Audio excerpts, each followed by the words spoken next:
माजी राज्यपाल जिष्णू देव वर्मा आणि मुख्यमंत्री देवेंद्र फडणवीस यांच्या उपस्थितीत आज चैत्यभूमी दादर येथे महामानव भारतरत्न डॉक्टर बाबासाहेब आंबेडकर यांना त्यांच्या जयंतीनिमित्त राज्य पोलीस दलाने शासकीय मानवंदना दिली।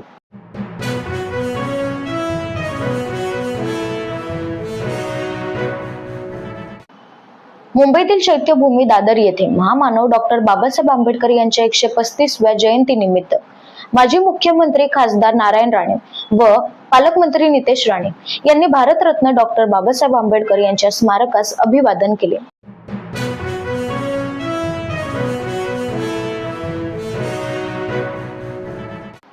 रुपाली चाकणकर यांनी आपल्या सोशल मीडियावर पोस्ट शेअर करत गेले काही दिवसांपासून माझ्या विरोधी एकतर्फी होणाऱ्या बातम्या यावर मी काही प्रतिक्रिया व स्पष्टीकरण दिले नाही, कारण SIT व चौकशी करत असलेल्या तपास यंत्रणेला निष्पक्षपणे तपास करता यावा हाच हेतू।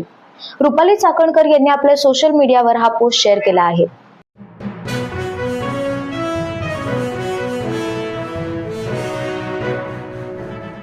मोठी बातमी समोर येत आहे। नितीश कुमार यांचा राजीनामा। नितीश कुमार यांनी बिहारचे मुख्यमंत्री म्हणून दीर्घकाळ काम पाहिले, मात्र आज मुख्यमंत्री नितीश कुमार यांनी कॅबिनेट बैठकीनंतर लोकभवन येथे जाऊन आपला राजीनामा दिला आहे।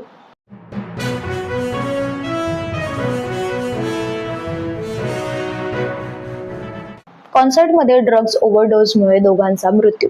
मुंबईतील एका लाईव्ह कॉन्सर्टमध्ये ड्रग्ज ओव्हरडोसमुळे मृत्यू झाला आहे।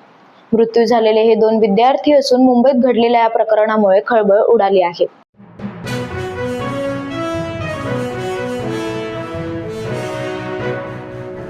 मुंबईतील गोरेगावमध्ये घडलेल्या ड्रग्ज ओव्हरडोस प्रकरणामुळे राजकीय वर्तुळात देखील खळबळ उडाली आहे।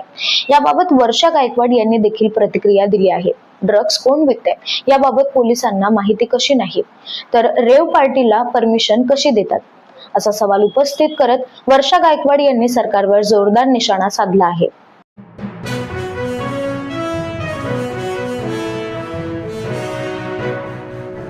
मुंबईत येत्या 1 मे महाराष्ट्र दिनापासून परवानाधारक रिक्षा आणि टॅक्सी चालकांसाठी मराठी भाषेचं ज्ञान असणं अनिवार्य असणार आहे। मराठी भाषेचं ज्ञान नसल्यास संबंधित रिक्षा आणि टॅक्सी चालकांचे परवाने रद्द होणार असल्याचा इशारा देखील देण्यात आला आहे।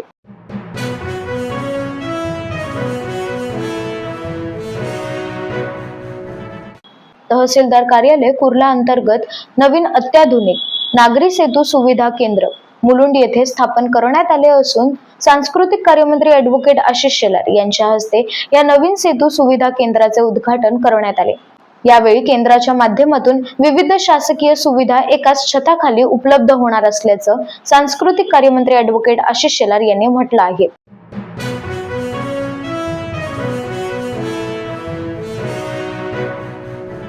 खासदार संजय राऊत यांनी विदर्भातील खाण उद्योगांवरून सरकारवर जोरदार निशाणा साधला आहे।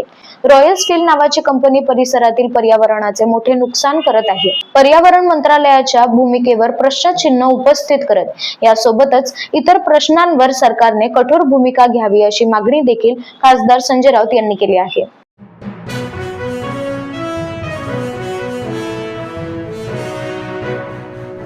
236 कॉल रेकॉर्ड, 17 कॉल आणि 218 मेसेजेस हे सर्व खोटं आहे की काय? अंजली दमानिया यांचा प्रतिभा चाकणकर, तन्मय चाकणकर यांच्यावर घणाघाती टीका। नेमकं काय म्हणाल्या अंजली दमानिया?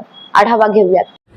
प्रतिभा चाकणकरांची रिॲक्शन आज ऐकली आणि हे लोक किती खोटं बोलतात। आता याच प्रतिभा चाकणकरांचे टोटल रेकॉर्ड्स जे आहेत ते 236 आहेत, त्याच्यापैकी 17 कॉल्स आहेत आणि हे सगळेच्या सगळे कॉल्स खरातानी प्रतिभा चाकणकरांना केलेत आणि त्यात बाकीचे 218 हे SMS आहेत जे प्रतिभा चाकणकरांनी रोज सकाळी 6 ते 9च्या दरम्यान खरातांना पाठवलेले आहेत। आता एवढंच नाही तर तन्मय चाकणकर, खरं तर मला मुलांबद्दल बोलायला आवडत नाही, पण तन्मय सुद्धा आज त्यांच्याबरोबर गेला होता म्हणून मी नाव घेऊन सांगतेय की तन्मय चाकणकराचे 37 रेकॉर्ड्स आहेत, ज्याच्यात कॉल्स पण आहेत, खरातांना केलेले, खरातांकडनं आलेले SMS आहेत, त्यांनी खरातांना केलेले आणि आलेले।